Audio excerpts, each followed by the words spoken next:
نحمده ونصلي على رسوله الكريم اما بعد۔ ترجمے والے قرآن پاک کا صفحہ نمبر 823، 22واں پارہ، سورہ یاسین، پہلا رکوع، آیت نمبر 8 تا 10۔ اعوذ باللہ من الشیطان الرجیم، بسم اللہ الرحمن الرحیم۔ إنا جعلنا في أعناقهم أغلالا فهي إلى الأذقان فهم مقمحون وجعلنا من بين أيديهم سدا ومن خلفهم سدا فأغشيناهم فهم لا يبصرون وسواء عليهم أأنذرتهم أم لم تنذرهم لا يؤمنون۔ صدق اللہ العظیم۔ اس سے پچھلی آیات میں، آیت نمبر 6 میں یہ بات آئی تھی کہ اہل عرب کے ہاں قریب میں کوئی ڈرانے والا نہیں آیا، یعنی کوئی نبی نہیں آیا۔ اس کا یہ مطلب نہیں کہ صحیح تعلیمات ہی ان کے پاس نہیں پہنچی، تعلیمات صحیح ان کے پاس پہنچی ہوئی تھیں، اسی لیے تو ایسے لوگ نبی کریم صلی اللہ علیہ وسلم کے زمانے میں بھی موجود تھے جو پہلی کتابوں کی تعلیمات کی روشنی میں عقیدے، توحید، قیامت اور رسالت پر قائم تھے۔ اور آیت نمبر 7 میں یہ فرمایا تھا کہ اکثر لوگوں کے بارے میں یہ بات ثابت ہو چکی ہے کہ وہ ایمان نہیں لائیں گے۔ اب اللہ تعالیٰ فرما رہے ہیں کہ ایسا کیوں ہے، اہل عرب بہت سے ایمان کیوں نہیں لائیں گے، اس کی وجہ کیا ہے؟ تو فرمایا اس لیے کہ ان کے اندر تکبر ہے، ان کے اندر ضد ہے، ہٹ درمی ہے، عناد ہے۔ تو جو ضدی انسان ہوتا ہے وہ یہ طے کر لیتا ہے کہ میں نے نہیں ماننا، چاہے جو مرضی ہو جائے، جتنے مرضی معجزات دکھا لیں،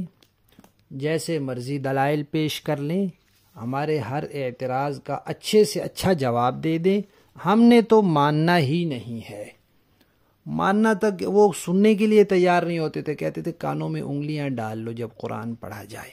کہیں ایسے نہ ہو کہ کوئی بات تمہاری سمجھ میں آ جائے اور تم اس کو مان لو۔ تو اللہ تعالیٰ نے فرمایا کہ جو ایسے ضدی لوگ ہوں، جنہوں نے ضد لگا رکھی ہو کہ ہم نے ماننا ہی نہیں ہے، تو پھر بھلا وہ کیسے ایمان لائیں گے؟ تو ان کے تکبر کو اللہ تعالیٰ نے بیان کیا ہے کہ ایسے سمجھو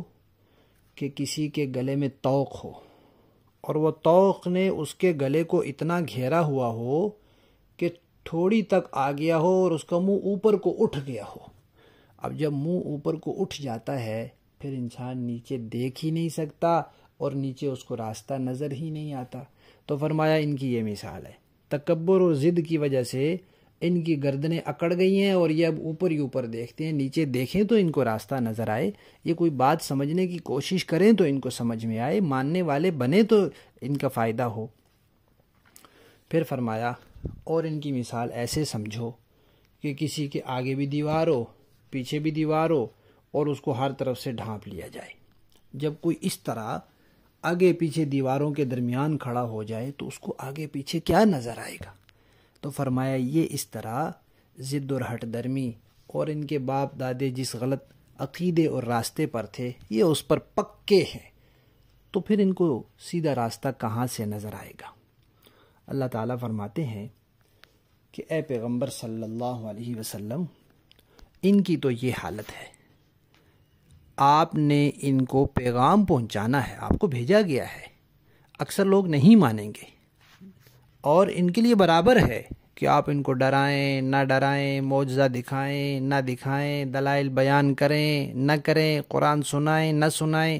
ان کے اعتراضات اور اشکالات کے جوابات دیں نہ دیں، ان کے لیے برابر ہے، لیکن آپ کے لیے برابر نہیں ہے۔ جب آپ ان کو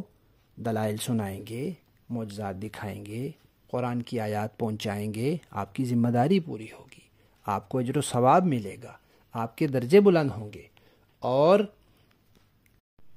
پھر آپ کی دعوت پر یہ لوگ تیش اور غصے میں آ کر آپ کو جو تکلیفیں پہنچائیں گے اس پر آپ صبر کریں گے، اس پہ آپ بہت درجے بلند ہوں گے آپ کے، تو آپ کے لیے برابر نہیں ہے، ان کے لیے یہ بات برابر ہے کہ ان کو ڈرائیں یا نہ ڈرائیں۔ یہاں ایک بات یہ سمجھ لینی چاہیے کہ قرآن کریم میں بار بار آتا ہے کہ واللہ یہدی من یشاء، اللہ جسے چاہتا ہے ہدایت دے دیتا ہے۔ تو یہاں یہ سوال پیدا ہوتا ہے کہ اللہ کسے چاہتا ہے؟ تو اس کا جواب بھی قرآن پاک میں موجود ہے کہ اللہ اسے ہدایت دینا چاہتا ہے جو خود ہدایت کی طرف آنا چاہتا ہے۔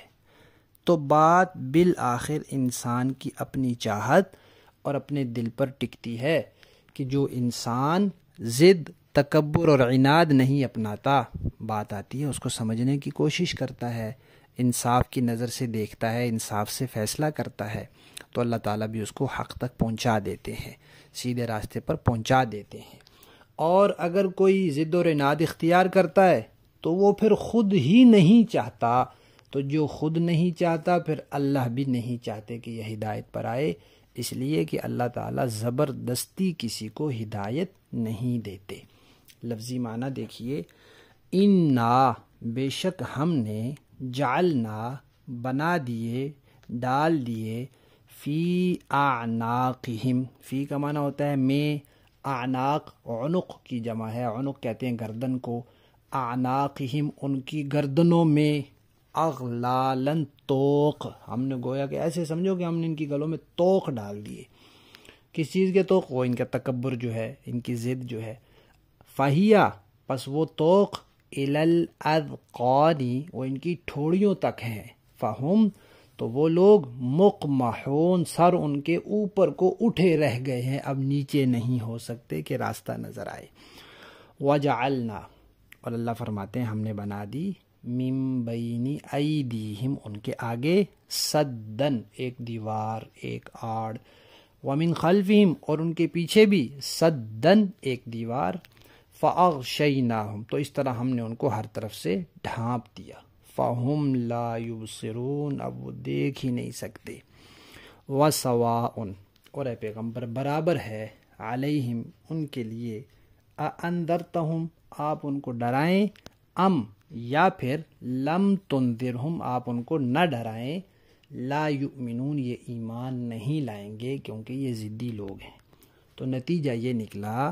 کہ انسان کو متکبر نہیں ہونا چاہیے، ضدی اور ہٹ درم نہیں ہونا چاہیے، جو بات انصاف کی ہو اسے ماننا چاہیے، اور اپنے دل میں یہ جذبہ رکھنا چاہیے کہ حق اور سچ کی جو بات میرے پاس آئے گی میں اس کو مانوں گا اور قبول کروں گا۔ یہی قرآن پاک کا درس ہے، اور یہ سورہ یاسین کا خاص سبق ہے کہ انسان اپنے دل میں ماننے کے جذبات پیدا کرے۔ با محاورہ دیکھیں، اِنَّا جَعَلْنَا فِي أَعْنَاقِهِمْ أَغْلَالًا فَهِيَ إِلَى الْأَذْقَانِ فَهُمْ مُقْمَحُونَ ہم نے ان کے گلوں میں توق ڈال رکھے ہیں جو ٹھوڑیوں تک پہنچے ہوئے ہیں، اور اس وجہ سے ان کے سر اوپر کو اٹھے رہ گئے ہیں۔ وَجَعَلْنَا مِن بَيْنِ أَيْدِيهِمْ سَدًّا وَمِنْ خَلْفِهِمْ سَدًّا فَأَغْشَيْنَاهُمْ فَهُمْ لَا يُبْصِرُونَ اور ہم نے ایک آڑ ان کے آگے کھڑی کر دی ہے اور ایک آڑ ان کے پیچھے کھڑی کر دی ہے، اور اس طرح انہیں ہر طرف سے ڈھانک لیا ہے، جس کے نتیجے میں انہیں کچھ سجھائی نہیں دیتا۔ وَسَوَاءٌ عَلَيْهِمْ أَأَنذَرْتَهُمْ أَمْ لَمْ تُنذِرْهُمْ لَا يُؤْمِنُونَ اور ان کے لیے دونوں باتیں برابر ہیں، چاہے آپ انہیں خبردار کریں یا نہ کریں وہ ایمان نہیں لائیں گے۔ صدق اللہ العظیم۔ اللہ تعالی ہم سب کو تکبر اور ضد سے بچنے اور اپنے دل میں صحیح بات کو ماننے کا جذبہ پیدا کرنے کی توفیق عطا فرمائے، آمین۔